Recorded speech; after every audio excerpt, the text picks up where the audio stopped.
The house cost $1. The renovation came in at $147,000. The hidden lien they did not mention until closing was $23,000 more. The neighborhood. 12 other houses on the same block, still boarded up, still owned by ghosts. Welcome to the Dollar Dream. My name is Report State, and I am about to walk you through the most expensive, cheap real estate in the United States of America. You have seen the headlines. You have seen the clickbait. Buy a house in Detroit for $1. Buy a row home in Baltimore for $500. Buy 2 empty lots in Gary, Indiana with your dollar house as a bonus. The headlines are technically not lying. The math is what they leave out. The math is what kills. I have spent the last 7 months pulling annual reports from the Detroit Land Bank Authority, the Genesee County Land Bank in Flint, the Cuyahoga Land Bank in Cleveland, and the Land Reutilization Authority in St. Louis. I have read the Baltimore Vacants to Value disclosures going back to 2010. I have read the Bloomberg City Lab investigation called The Dollar Houses of Detroit, written by Kristen Capps in 2018. I have read Thomas J. Sugrew's book on Detroit, The Origins of the Urban Crisis, published by Princeton. I have read every single fine print line that the local broker will not read out loud while you are signing. And what I am about to tell you in the next 40 minutes is the part of the American dream that comes printed in light gray ink on the back of the contract. Today, we are breaking down 10 American cities that sell houses for $1, $500, or $5,000, and we are doing it in reverse. From number 10 down to number 1. Number 7 has a clause that requires you to live in the house for 5 years before the title is actually yours. Number 3 has a back tax mechanism that has surprised every single buyer who skipped the title search. Number 1 is not selling individual houses anymore. Number 1 is selling entire blocks, whole streets, for the price of a used Honda Civic. And most of the people who buy those blocks never finish even one of the houses on them. So before we go down the ladder, hit the like button, hit subscribe, not because I need it, because the next time someone at a barbecue tells you they bought a house in Detroit for $1, you want to know exactly what kind of trap they walked into and whether you should follow them or run the other way. This is Report State. I do not sell you the brochure, I sell you the basement. Let us break it down. Number 10, Baltimore, Maryland. Vacants to value. The slogan they use is community renewal. The reality on the ground is row houses with caved-in roofs and city tax liens older than the buyers looking at them. The program launched in 2010 under then-Mayor Stephanie Rawlings Blake, and over the following decade, the Baltimore Department of Housing moved roughly 4,000 vacant properties through various pipelines. Some were sold for $1 to nonprofits. Some were sold at auction for prices starting around $5,000. Some were demolished outright because no buyer could be found at any price. Here are the numbers. Median list price for a vacants to value property at peak, between $7,500 and $20,000. Average documented renovation cost to bring a Baltimore row home up to habitable code, between $80,000 and $160,000. Depending on whether the structural party walls were intact. Average back tax exposure on a property that had sat vacant since the early 2000s, between $3,000 and $15,000. And the catch every buyer learned the hard way. City code enforcement does not pause while you renovate. You buy the house Monday, you get the violation notice Friday. The clock is already running. What does this mean to live there? It means you signed a contract for a derelict 3-story brick row house on West Baltimore Street. You owe the city before you owe the bank. And your next-door neighbor on both sides is also boarded up, also owned by an LLC nobody can find, also feeding rats into your back wall. There is a quote from a buyer that ran in the Baltimore Sun a few years back. He said he bought the house. He loved the house. And he would tell anyone thinking of doing the same thing to bring twice the money they thought they needed and 3 times the patience. That is the take. And here is my favorite Baltimore detail. The city demolished more vacant houses than it sold during the same decade the program was running. Read that again. They tore down more than they handed over. So when somebody tells you Vacants to Value rebuilt Baltimore, the honest answer is Vacants to Value mostly bulldozed Baltimore and sold what was left to people who could afford to lose. Picture this. It is a Tuesday morning in November. You drive down a block in Sandtown, the same neighborhood where Freddie Gray grew up. 9 of the 11 row homes on the block are boarded with plywood that has gone gray from rain. You stop in front of one with a small green sign that says property auction. The front step is collapsed. There is a single jacket hanging in a tree across the street, frozen. Like a flag. You are about to spend $15,000 of your own money to enter a fight with the city, the climate, and a building older than your grandmother. That is what a $5,000 Baltimore row house actually feels like. Reports state walked one of these blocks 2 summers ago. I will tell you what hit me first. Not the broken windows, not the stripped copper. The smell. A smell of decades of water that should not have been there. Plaster that should not have been there. Mold that absolutely should not have been there. You can renovate a building. You cannot renovate a smell that has had 30 years to grow into the studs. You can only kill the studs and start over. That is $120,000 right there before you have even talked about a roof. If you think Baltimore is rough, the next city on this list invented the entire idea of giving houses away, and they have been doing it longer than you have been alive. Number 9. Buffalo, New York, the Urban Homestead Program.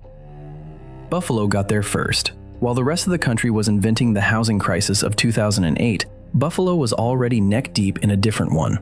Industrial collapse hit western New York in the 1970s. Population fell from 580,000 at the peak to under 260,000 by the 2000s. That is more than half a city evacuating, leaving behind their old wood frame homes, their churches, their shoe stores, their schools. The city had to do something, or the whole thing was going to rot into the lake. So Buffalo created an urban homesteading concept in the late 70s and refined it across the 80s and 90s. The deal is the kind of deal that sounds beautiful on a flyer. $1, $1. You sign a form, the house is yours. Conditions: you must own or occupy, you must bring it up to code within 18 months. And you must not flip it for at least 3 years. Sounds clean, sounds fair. Now the numbers. Average year of construction for a Buffalo homestead house, between 1890 and 1920. Average condition at handover: water damaged, copper stripped, and likely visited by anywhere from 0 to 4 prior squatters. Average renovation cost, as documented in independent appraisals, between $40,000 and $110,000. Cost of a new roof on a 120-year-old wood frame, $10,000 to $20,000. Cost of a new electrical service from the post-war era to current code, $8,000 to $15,000. Cost of replacing the lead supply line from the street, $6,000 to $12,000. There is a guy who runs a small contracting outfit on the east side of Buffalo. He has done 17 of these over 20 years. He told a local paper, off the record, that 90% of the buyers he watches walk in are 6 months from giving up. The ones who finish are not the ones with the most money. They are the ones with relatives who will hold a paint roller for free for 3 years. That is the take. Here is the Buffalo-specific catch nobody mentions: snow. The city averages over 90 inches of snow a year. If your roof is not weatherproof by November, you do not have a renovation. You have a swimming pool with a chimney. Multiple buyers have lost the entire structure to a single bad February. Picture this. You are standing on Genesee Street in early March. Wind off Lake Erie, 20 degrees, gray sky pressing down like a damp ceiling. The house you bought for $1 9 months ago has a tarp on the roof that the storm last week tore in half. Inside, your work is half done. The drywall you hung in October is now wet from the leak you patched in December that came back in January. Your contractor stopped returning calls. Your wife is asking if maybe Florida was the better idea. Buffalo is a slow grinder. It does not kill the deal in one stab. It bleeds you over years until you either move in and become a Buffalo person, gloves and a snow shovel and a chip on your shoulder, or you walk away and the house goes back into the program and somebody else gets their dollar shot. Now, if Buffalo is the patient grinder, the next stop is the bait and switch. $500 homes that come with a clause buyers do not always read. Number 8, Schenectady, New York. The Homes for Heroes initiative and related $500 deals. Schenectady is a small city in upstate New York, used to be a General Electric town, used to manufacture the locomotives that pulled half of America. After GE downsized in the 1990s, the city was left with thousands of housing units that no longer had a worker base. To stop the rot, the city quietly piloted a series of low-cost transfer programs through the early 2000s and into the 2010s. Some of these were marketed under the Homes for Heroes umbrella, targeted at first responders and veterans. Some were straight $500 listings on city auction sites. Numbers. List price, $500 for select properties. Required cash on closing, including title fees, recording, and back taxes, typically between $2,000 and $7,000. Required renovation budget filed with the application, minimum of $30,000 with documentation. Required occupancy, minimum 5 years in some Hero Track variants. Penalty for early sale, forfeiture of the property back to the city, plus liability for any unpaid liens. In other words, the $500 price is real. The $500 transaction is not. The transaction, when you add the closing pieces and the contractually required renovation reserve, is closer to $35,000 minimum. And you have just signed 5 years of your life into a house in a city you may not have wanted to live in. A buyer on a Reddit thread for upstate real estate wrote that Schenectady is the kind of program that looks like winning the lottery and feels like signing a loan at a payday store. Those are his words. I am quoting because that line stuck with me.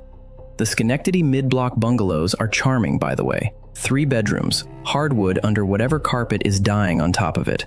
Sometimes a porch you could sit on. The bones are good. The skeleton is good.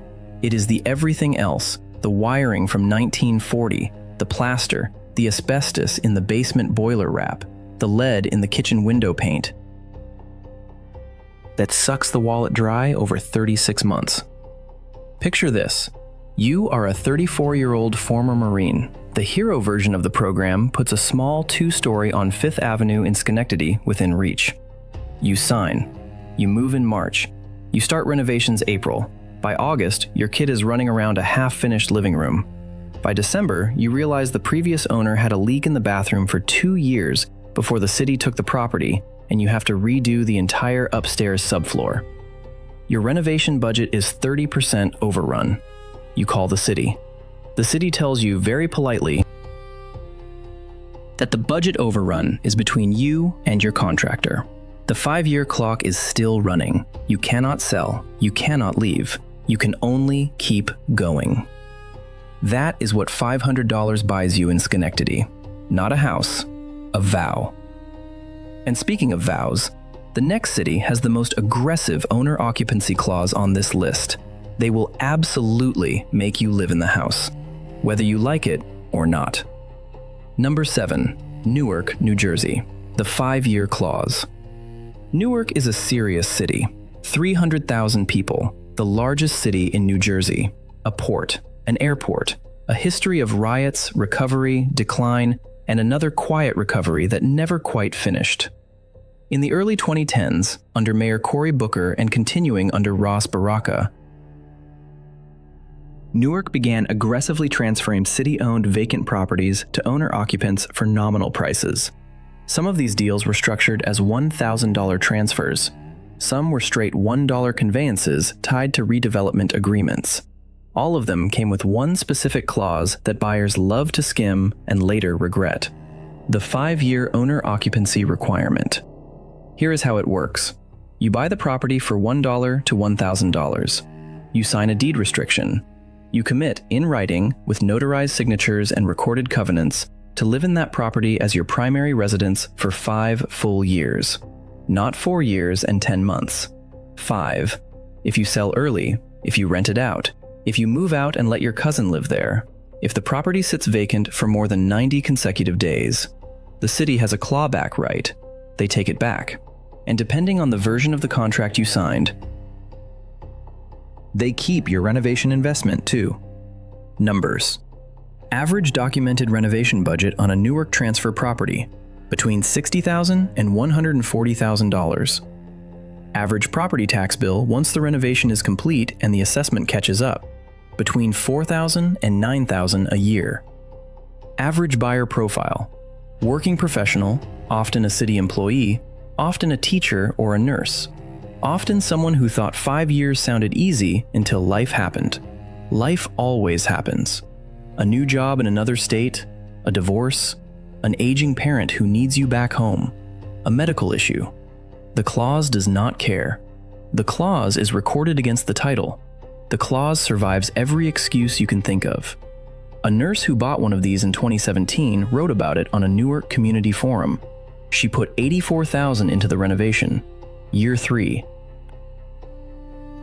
Her mother in North Carolina was diagnosed with stage 4 pancreatic cancer. She had to move.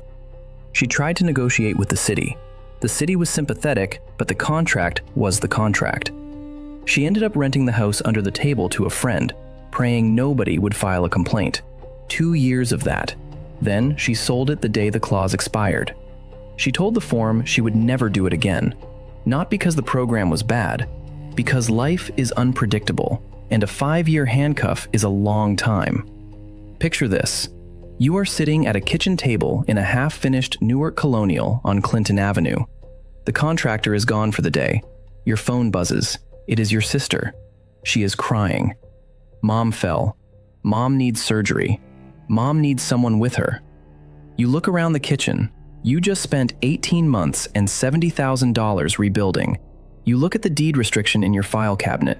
You realize, in that exact moment, that you cannot leave. Not without losing everything. The dollar house has become a fence. You are not the owner. You are the prisoner with renovation duties. That is Newark. The deal is real. The price is real. The cage is also real. If you think a 5-year clause is brutal, the next city has a trap that is even more elegant. Because it does not show up in the contract at all, it shows up in the title search you forgot to run. Number 6. Trenton, New Jersey. The back tax booby trap. Trenton is the capital of New Jersey, but it functions in many neighborhoods like a city that has been quietly bleeding out for 30 years. Population peaked around 130,000 in the 1950s. It has fallen by close to 30% since. The city has a long backlog of vacant properties, and like Baltimore and Newark, it has tried various ways to move them. Some were sold for $1,000, some for $5,000, some at sheriff sales for a few hundred plus the assumption of liens. Here is the trap. When Trenton sells you a $5,000 house, the $5,000 is the purchase price. It is not the total cost of acquisition. The total cost of acquisition includes any unpaid property taxes that have been accruing on the property since the last owner stopped paying. In some cases, that is 2 years. In some cases, that is 15. The lien rides with the property. You buy the house, you inherit the unpaid taxes, plus interest, plus penalties, plus, in some cases, tax sale certificates that were sold to private investors who are now legally entitled to demand redemption. Numbers. Average back tax exposure on a Trenton vacant property between $8,000 and $40,000. Average tax sale certificate redemption cost. Face value plus 18% annual interest. Compounded. Average buyer surprise. Total. Most buyers find out about the lien either at the closing table or, worse, 3 weeks after closing, when the certificate holder sends them a redemption demand letter on legal stationery. There is a documented case from 2019, written up in a New Jersey legal aid newsletter, of a buyer who paid $2,500 for a Trenton row home and discovered 4 months in that there was a tax sale certificate of $19,000 that had been outstanding since 2014. With interest, the redemption cost him $27,000. He had budgeted $30,000 for the renovation. The renovation became a $1,200 paint job and a hope. Picture this. You are in your new Trenton kitchen. You are eating takeout. Your contractor has just left. The drywall is up. The cabinets are not. But they are coming next week. You feel good. You feel like you are winning. You walk to the front door to check the mail. There is a thick envelope from a law firm in Cherry Hill. You open it. The letter is polite. The letter is professional. The letter is asking for $19,412.76 within 60 days, or they begin foreclosure proceedings on the lien. You read it twice, then a third time. Then you call your title company. The title company tells you, very calmly, that they did issue insurance, but the policy covers your dollar amount of equity at closing, which was not very much, because you bought the house for $2,500. You are on the hook for the rest. Welcome to Trenton. This is why every veteran investor in New Jersey real estate has the same one-line answer when somebody asks about cheap Trenton deals. They say, do the title search, then do it again. Then have a lawyer do it. The fee for a thorough title and lien search is maybe $400. The cost of skipping it can be $20,000. People still skip it every single year because the dollar headline blinds them. Trenton is the trap that hides in the paperwork. The next city has an entirely different problem. The trap is not in the contract. The trap is in the inventory. Number 5, St. Louis, Missouri. The Land Reutilization Authority.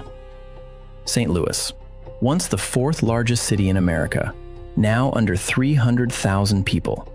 The vacancy crisis in North St. Louis is, by any honest measure, one of the worst in the country. Entire neighborhoods, not blocks, neighborhoods, boarded, burned, collapsed, or already razed.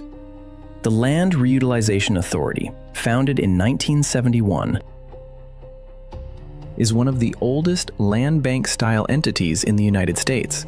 They control somewhere north of 10,000 parcels at any given time. Houses, lots, burned shells, whole streets. The deal. Many properties are listed at $1,000 or less.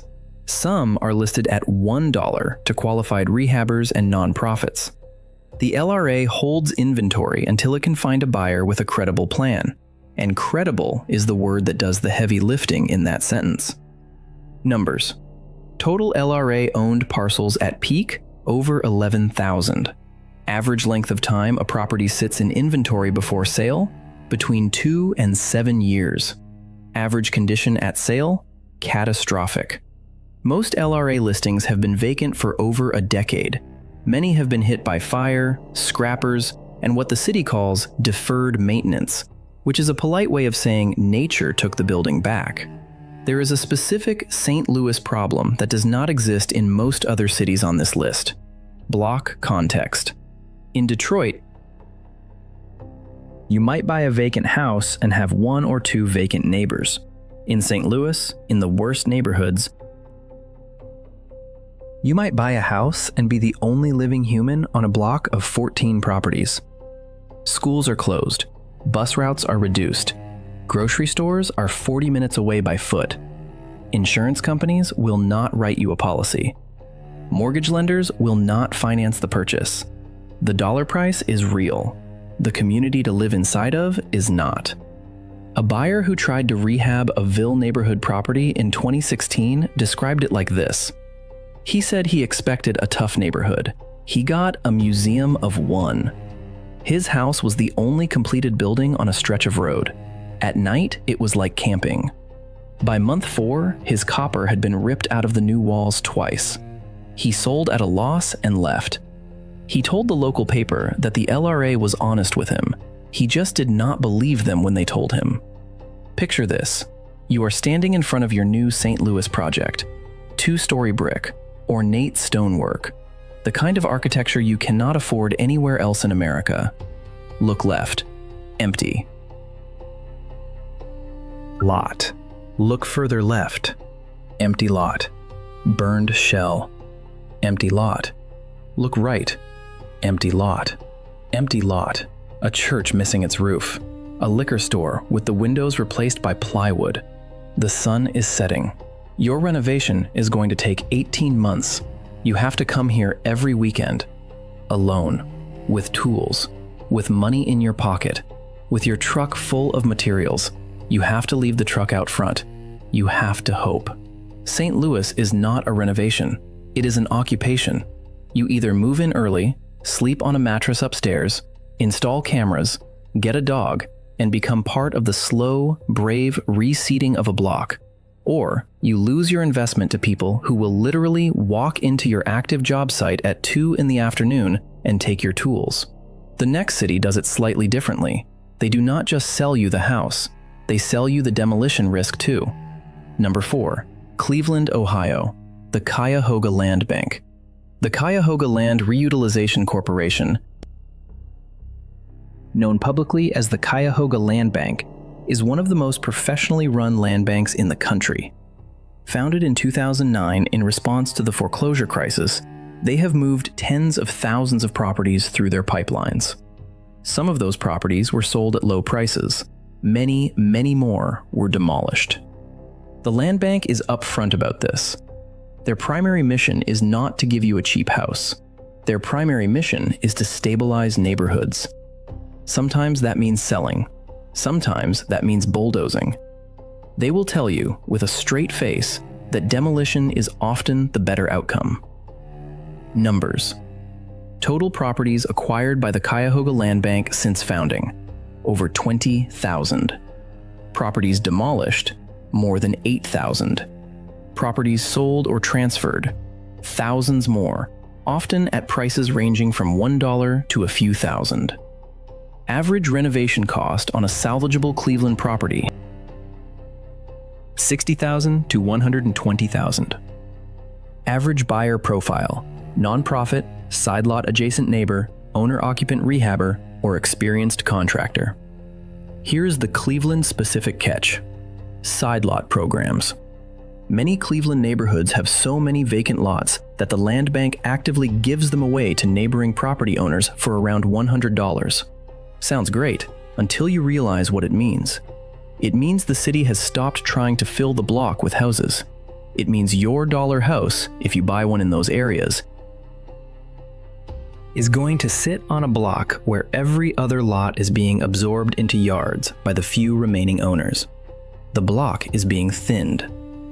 The density that makes a neighborhood feel like a neighborhood is being taken apart on purpose. You are not buying into a community. You are buying into a managed dissolution. A Cleveland rehabber who has done a dozen of these properties over 15 years put it this way. He said, "The land bank is the most honest institution he has dealt with in real estate. They tell you exactly what they think the neighborhood will look like in 10 years. The problem is, most buyers do not believe them. Most buyers think they personally are going to be the spark that turns the neighborhood around. They are not. They are one buyer. The trends are bigger than them." Picture this. You bought a Slavic Village 2-story for $12,000. You spent $90,000 fixing it up. It is beautiful. The hardwood floors gleam. The porch is rebuilt. You move in. You are proud. Across the street, the city demolishes the burned house in May. The next year, they demolish the abandoned duplex on the corner. The year after, the neighbor 2 doors down sells his side lot to the guy on the corner, who fences in his expanded yard. By year 5, your block has gone from 20 buildings to 12. Your house is gorgeous. Your block is empty. Your equity is exactly what you put in, plus inflation. No more. Resale price 3 years after that, $80,000. You spent over $100. You did everything right, and the math still did not work. Cleveland is the lesson that good intentions and good craftsmanship cannot overcome a block with no neighbors. The dollar house is a microeconomic deal. The block is a macroeconomic story. They do not always pull in the same direction. The next city went the other way. They tried to sell you not just one cheap property, but 2 free ones with it. Number 3, Gary, Indiana. The Buy One, Get 2 Lots program. Gary, Indiana, once a steel town of 180,000, now under 70,000, one of the fastest depopulating cities in America. In 2013, under Mayor Karen Freeman Wilson, Gary launched the Dollar Home Program. The pitch was almost too clean. You buy a Gary vacant house for $1. The city throws in 2 adjacent vacant lots for free. Live in the house for 5 years. Maintain the lots, the whole package becomes yours. For a brief moment in 2014, Gary was a national news story. ProPublica covered it. The New York Times referenced it. A wave of out-of-town buyers put in applications. The city received hundreds of inquiries. Then the math arrived. Numbers. Average condition of a Gary dollar home property: severe. Many had been vacant for 15+ years. Many had no functional plumbing. Many had collapsed sections of roof. Average documented renovation cost: between $40,000 and $120,000. Average crime rate context: Gary's violent crime rate has consistently ranked among the highest per capita in the United States. Average insurance cost, when you can find a carrier willing to write a policy at all: triple to quintuple national averages. Average distance to a functioning grocery store in many of the eligible neighborhoods: more than a mile. The program ran for several years. The number of completed renovations was small. The number of applications that fell through, withdrew, or failed to meet renovation deadlines was much, much larger. By the late 2010s, the program had effectively wound down. The city moved on to other strategies. The catch in Gary was not really in the contract. The catch was in everything else. The catch was the school district. The catch was the water bill on a system that needed massive infrastructure investment. The catch was the simple fact that no matter how cheap a house is, you still have to drive your kids to school, drive yourself to work, drive yourself to the grocery store, and drive yourself to the doctor. And at some point, all of that driving adds up to a life you maybe did not want when you signed the dollar deal. A buyer who completed the program put it like that July afternoon. There is a steel mill in the distance, smoke trailing thin into the sky. The street you bought on has 8 houses still standing out of an original 24. Yours is one of them. Your 2 free lots are on either side. You are mowing them every 2 weeks because the city will fine you if you do not. The grass is your responsibility now. The weeds are your responsibility now. The illegal dumping that happens at 3 in the morning, where someone pulls up in a pickup and dumps construction debris on your lot, that is your responsibility too. You did not buy a house. You bought 3 patches of obligation in a city that is slowly retreating from itself. Gary is the story of cheap real estate that comes with expensive geography. You can fix the building. You cannot fix the steel industry. You cannot fix the school district. You cannot fix the 30-year trend. Now, ladies and gentlemen, we are getting to the top 2. And the top 2 are not just dollar houses. They are dollar zip codes. Number 2, Flint, Michigan. The Genesee County Land Bank. Flint, the water crisis city. The General Motors city. The case study every urban planner in America has read. The Genesee County Land Bank Authority is one of the largest land banks in the country, with thousands of properties, residential and commercial, in inventory at any given time. They sell, they demolish, they sidelot, they greenway. They have been a model that other cities have copied. The deal: many Flint properties have been listed in the low single digits, 1,000, 500. Some structured as $1 transfers to qualified buyers with rehab plans. Side lots to neighbors for $50. Owner-occupant rehabber program with technical assistance and grants in some cases. Numbers: land bank inventory at peak, over 8,000 properties. Demolitions completed, thousands. Average sale price for residential property in some recent years, under $3,000. Average renovation cost, $40,000 to $90,000 for a salvageable structure. Median home value citywide as of recent census data, under $30,000 in many tracts. Here is what makes Flint specifically brutal: the water. I know we have all heard about the Flint water crisis. I know there is fatigue around the topic, but I have to tell you what it means in practical terms for a buyer in 2026. It means that the lead service line replacement program, while massive and ongoing, has not finished. It means that in many older properties, the supply line from the street to the meter and from the meter to the kitchen tap may still need to be replaced. It means that buyers who rehab a Flint property and skip the line replacement are potentially handing their family or their tenants a long-term health exposure for the sake of saving $5,000 on the project. It is a real cost. It is not optional ethically. It just is not optional. Flint also has a tax foreclosure pipeline that feeds the land bank. That means a lot of the inventory is properties that came in through unpaid tax delinquency, which means there are sometimes complicated chains of prior occupancy, prior personal property left behind, prior emotional weight to the building. You walk into a house and there are still pictures on the wall. There are still children's drawings on the fridge. There are still letters in the mailbox addressed to people who have not lived there in 8 years. Some buyers find that fine. Some buyers find that haunting. It is fair to know which kind of person you are before you sign. A buyer in Flint who rehabbed a small bungalow on the north side told a local nonprofit interviewer in 2021 that the hardest part of the project was not the money, was not the labor, was not even the crime. The hardest part was getting a CO, a certificate of occupancy. The city is understaffed. Inspections are backed up. He had a finished house for 90 days before he could legally move in. 90 days of insurance on an empty, rehabbed house in a city with active scrapping problems. That is its own special kind of stress. Picture this. You have spent 14 months on a Flint colonial. New roof, new windows, new kitchen, tested water lines, new service from the street, rebuilt porch. You are ready to move in. You schedule the city inspector.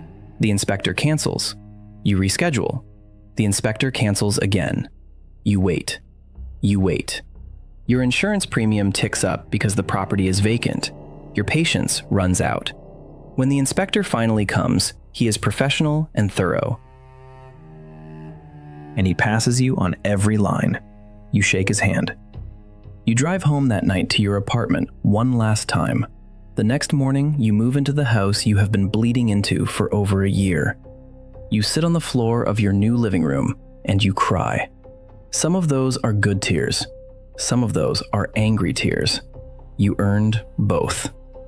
Flint is the city that teaches you patience as a renovation skill, and it teaches you that infrastructure is destiny.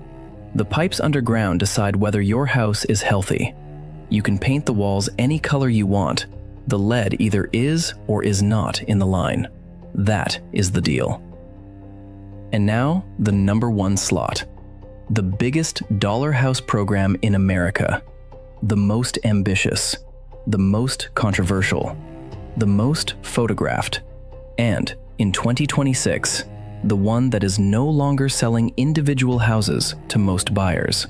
The one that has started selling, listen carefully, entire blocks.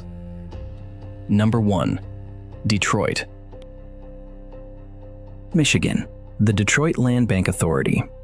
The Detroit Land Bank Authority, the DLBA, was created in 2008 and supercharged in 2014 after the city's bankruptcy filing.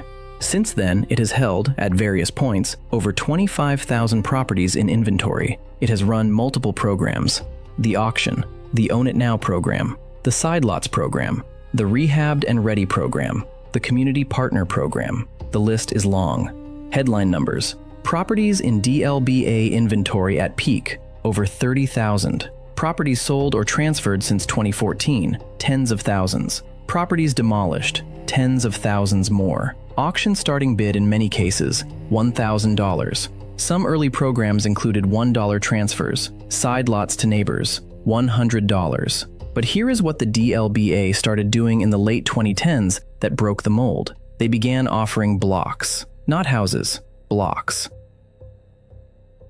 Through a program structure aimed at developers, community groups, and serious investors, the DLBA has packaged groups of adjacent properties together, sometimes 10 properties, sometimes 20, sometimes more. The total purchase price for a package can be tens of thousands. tens of thousands for a block. The catch is that the buyer has to file a comprehensive redevelopment plan, post performance bonds, hit milestone deadlines, and operate under an enforceable agreement with the city. If the buyer fails the milestones, the properties revert. Most of the buyers who take on these block deals never finish. Read that line again. Most of the buyers who take on these block deals never finish. The DLBA has documented this in their annual reports.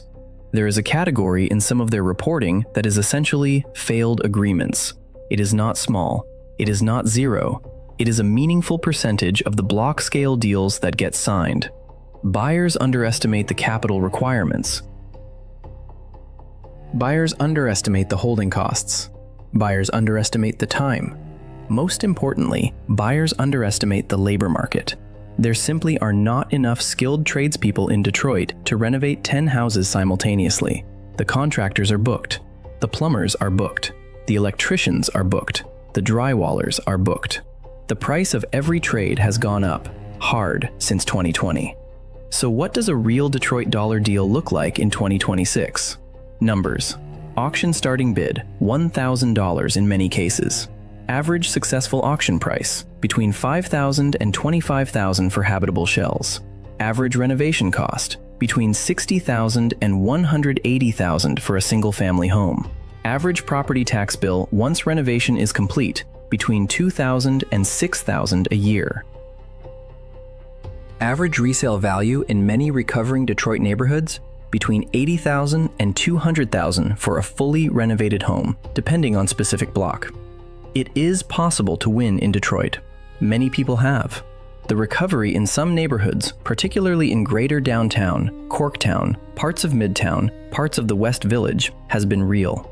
Property values in those zones have multiplied.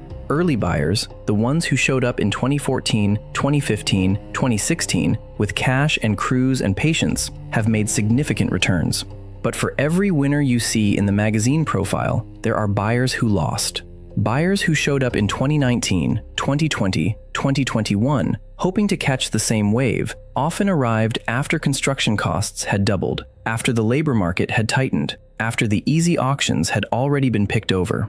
They paid more, took longer, and exited with thinner margins or outright losses. Picture this. You signed for a block, 12 properties, total purchase price under the DLBA package, around $40,000. You felt like a king on closing day. You walked the block with your contractor. You made a plan. House 1 would be done in 6 months. House 2 by month 9. House 3 by month 12. 12 houses in 3 years. Sell the renovated ones. Hold the best ones. Become the guy who turned a Detroit block around. Year 1. House 1 is half done. Material costs have spiked. Your plumber quit. Your electrician went to a bigger job. The DLBA sends you a polite letter reminding you of your milestone schedule. Year 2. House 1 is done. House 2 is half done. Houses 3 through 12 are still vacant. Squatters have entered House 7. You spend a weekend boarding it back up. The DLBA sends you a less polite letter. Year 3. You have completed 2 houses. You are out of capital. You take out a hard money loan to keep going. The interest is brutal. The DLBA sends you a meeting request. Year 4. You sit across the table from a DLBA program officer. She is professional. She is not unkind. She tells you that under the agreement, the unrenovated properties are reverting to the land bank. You will keep the 2 houses you finished. You will lose the other 10. The $40,000 you paid for the package was, effectively, $40,000 for 2 houses. The free properties you celebrated about are gone. You drive home. You think about the magazine article you read in 2015, the one about the guy who bought a block for $30,000 and rebuilt it. You realize now what you did not realize then. He had access to capital you did not have. He had crews you did not have. He had time you did not have. You read his story as a template. It was actually a unicorn. That is the truth of Detroit at the top of this list. The dollar dream and the $10,000 dream and the $40,000 block dream are all the same dream. They are all advance tickets to a marathon that most participants do not finish. The people who finish make money. The people who finish change neighborhoods. The people who finish are real and you can find them. They are also a minority. The majority are people you never read about because their failures were quiet, slow, and embarrassing, and nobody writes a magazine profile about a slow, embarrassing failure. Now, here is the thing I owe you, the honest thing. Detroit is not hopeless. Detroit is recovering. Some neighborhoods are doing genuinely well. Property values in select areas have multiplied 4, 5, 8 times since the bottom. The DLBA, for all the failed agreements, has also enabled real recovery in real places. Owner-occupants who showed up early, who chose neighborhoods that had bones, who treated the project as a decade-long commitment rather than a flip, those people built equity, built community, and built lives. That story is also true. It is just not the story the dollar headline tells you. The dollar is not a price. The dollar is an invitation. The invitation says, you may enter the marathon. It does not say you will finish. Most do not finish.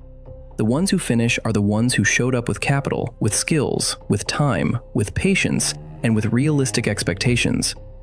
They knew the renovation would cost 6 figures. They knew the neighborhood would change slowly. They knew the math required them to live there for a decade, not flip in 18 months. They were not chasing the headline, they were building a life. So what is the lesson after 40 minutes of breakdown, after 10 cities, after every program, every clause, every back tax trap, every failed block deal? The lesson is this: cheap real estate is not a discount. Cheap real estate is a transfer of risk from a city to you. The city is exhausted. The city has been carrying the property for years.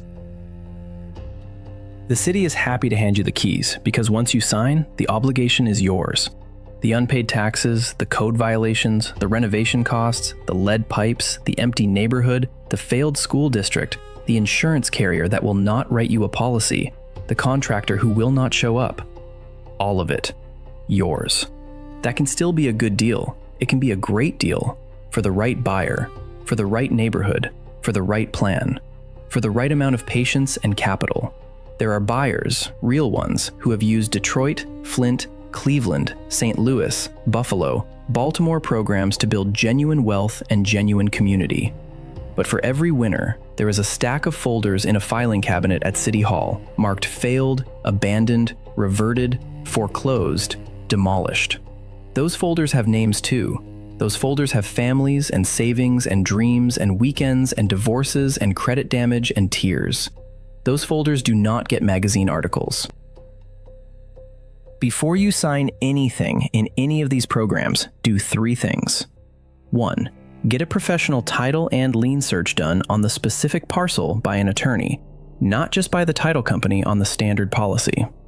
2. Walk the block. Not the property, the block. Walk it on a Tuesday morning. Walk it on a Saturday night. Count the occupied houses. Talk to a neighbor. Ask the neighbor what has changed in the last 5 years. Listen carefully to the answer. 3. Get 3 independent renovation estimates from contractors who have actually worked on properties in that specific neighborhood. Not Yelp contractors, not internet contractors. Contractors who have driven those streets and pulled permits in that municipality. Then add 30% to whichever estimate is highest.